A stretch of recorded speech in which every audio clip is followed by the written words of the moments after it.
అందరికీ నమస్కారం. మరి 2014లో మన ఇప్పుడున్న ప్రెసిడెంట్ ఎమ్మెల్యే గారు చింతమనేని ప్రభాకర్ గారు అప్పుడు ఎమ్మెల్యే గారు 14లో అప్పుడు తెలుగుదేశం గవర్నమెంట్లో ఈ మా కోమటలంకలో ఉన్న భూములు ఈ యొక్క పేద గ్రామమైన కోమటలంకకి మరియు శ్రీపూర్ గ్రామానికి ఎబోలో ఉన్న భూములే కేటాయించారు.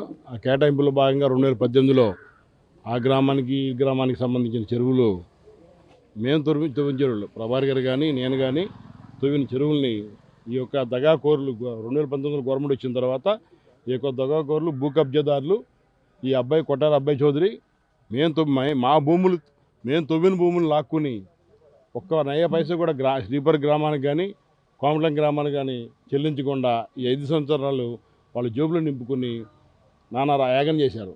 అడిగితే గ్రామస్తులు అడిగితే రేపు మాపు అని మా గవర్నమెంట్ మా ఇష్టం మీరెవరు అడిగితాకి అని అంటే తవ్వింది ప్రభాకర్ గారు తవ్వారండి అని చెప్పి అడిగినా సరే వాళ్ళు ముందుకు రాకుండా భయభ్రాంతం చేసి కేసులు పెట్టి జైలు పెట్టి నాన్న చిత్రహింస పెట్టారు. ఈ 5 సంవత్సరాలు మొత్తం 5 కోట్ల చిల్లరై డబ్బులు వాళ్ళు జోబులో కుక్కున్నారు.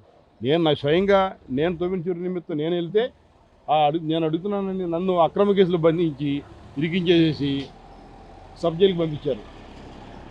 ప్రభాకర్ గారు ఈ చెరువులు కూడా ఆయన కష్టజీతంతో ఆయన డబ్బులతో ఈ యొక్క పేద ప్రజలకి తవ్విస్తే వీళ్ళు పేద ప్రజలు మోసం చేశారు. శ్రీపూర్ గ్రామానికి కానీ కోమటలంక గ్రామానికి కానీ మోసం చేసింది వీళ్ళు గవర్నమెంట్ 2019లో గవర్నమెంట్ వచ్చిన కాడి నుంచి పేద ప్రజలను మోసం చేయడం తప్ప వాళ్ళకి చేసిన సాయం ఎక్కడా లేదు.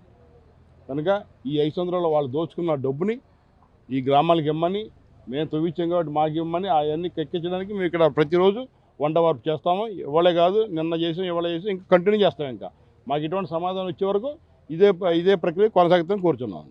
గత 2014 సంవత్సరంలో మన దెందులూరు ఎమ్మెల్యే గారు చింతమనేని ప్రభాకర్ గారు మా శ్రీపూర్ గ్రామానికి కోమటలంక యాభ భూమిలోను 75 ఎకరాలు మా పేద ప్రజలందరికీ మా శ్రీపూర్ గ్రామ ప్రజలందరికీ కూడా 75 ఎకరాలు భూమి ఇచ్చి ఉన్నారు.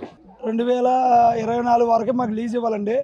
సంవత్సరానికి మా గ్రామానికి కోమటలంక గ్రామం గురించి వచ్చి లీజులు అయితే ఆ గ్రామానికి మా గ్రామానికి నష్టపోయేటట్టు చేశారండి. మా గ్రామానికి అయితే కనుక 2019 నుంచి 24 వరకు మాకు లీజులు అయితే ఇవ్వలేదండి. తక్షణం మాకు ఆ లీజులు ఇప్పించమని మేము గౌరవనీయ ఎమ్మెల్యే గారికి మేము అడుగుతున్నాము, డిపార్ట్మెంట్కి చెప్తున్నాము, గౌరవనీయ పోలీస్ స్టేషన్కి ఇది సిఏ గారికి కానీ ఎస్పీ గారికి కానీ కలెక్టర్ మేడం గారు కానీ మేము విన్నతి చేసుకుంటున్నామండి. అది మరిన్ని వీడియోస్ కోసం ఛానల్ ని సబ్స్క్రైబ్ చేయండి. లేటెస్ట్ అప్డేట్స్ కోసం వాట్సాప్ ఛానల్ ని ఫాలో అవ్వండి. ఆ లింక్ డిస్క్రిప్షన్ లో ఉంది.